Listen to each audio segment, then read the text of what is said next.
সেই দিনটা ছিল আমার এই জীবনের মতন কলেজ স্টুডেন্ট বলার শেষ দিন। হাই, আমি তুলি। আর ভিডিও শুরুতে কেন অত চোখের জল, কী হারানোর কষ্ট, তা হয়তো তোমরা একটু একটু বুঝতেই পারবে। আমার কাছে এই 1.5 বছর কেন এত ইম্পর্টেন্ট ছিল, কোনো একদিন হয়তো তোমাদের সেই গল্পটা আমি অবশ্যই বলবো। তাহলে তোমরা বুঝতেই পারলে ওই দিনটা ছিল আমাদের ফেয়ারওয়েলের দিন।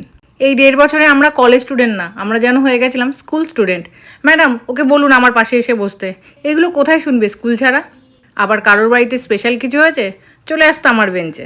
আজকে আমরা কেন প্রেয়ার করব, আমরা একটু তাড়াতাড়ি বেরোচ্ছি, কেন আমাদের ছুটি দেয় না, প্রজেক্ট অ্যাসাইনমেন্ট, এই করে করে কবে যে আমাদের এই 1.5 বছর কেটে গেল আমরা সত্যি বুঝতে পারিনি।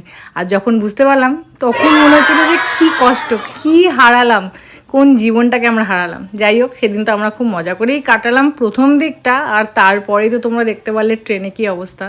এইরকম অনেক ভিডিওই আছে, তো মাঝে মাঝে কিছু কিছু মেমোরি শেয়ার করব। যদি ভালো লাগে তো অবশ্যই কিন্তু একটা লাইক করে দিও। টাটা।